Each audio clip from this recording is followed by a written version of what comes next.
Shoutout Master, makikita din kita pag nag-open ng Master Garage, Batangas. Yes sir, Adrian. Ano po ang pangkaraniwang issue ng Toyota Hi-Ace Commuter 2013? Wala naman. Ang pangkaraniwan na issue ng mga Hi-Ace na 2013 ay na yung mga 2KD.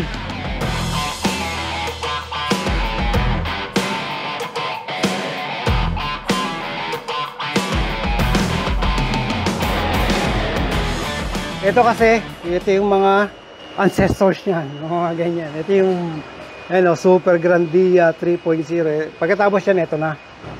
So, ang mga problema nito ay suction control valve, injector, timing belt, yan, yung mga 2013 na. Alternator pulley, idler bearing, compressor niyan matibay. Yan, hindi naman sinasama sa issue. Nasisira din, kaya lang hindi siya kasama dun sa mga palagi nasisira. EGR, yan, EGR valve, nasisira. Copy. Lagi nag-stock lang naka-open. Solenoid, hindi na gumagana. Yan, pag matagal na hindi na papalinis. Ayun. So, yung turbo naman, hindi yan issue sa mga KD engine. Tandaan nyo, nasisira lang yan dahil din sa likot ng isip natin. Copy?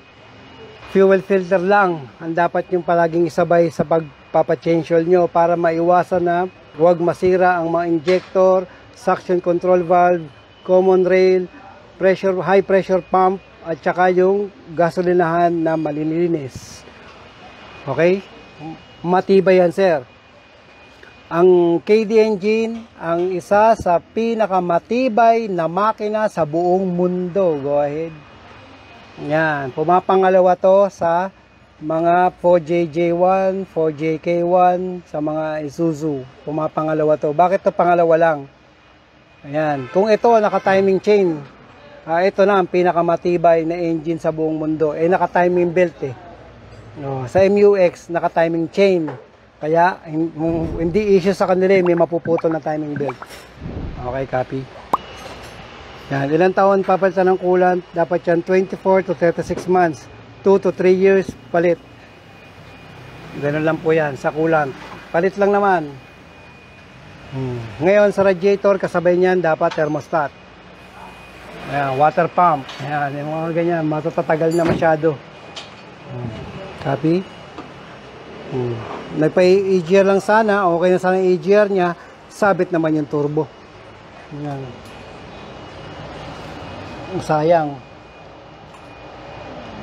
Diba? Ang liit na. Sayang. Palit yan, palit. Okay? So, gano'n lang naman.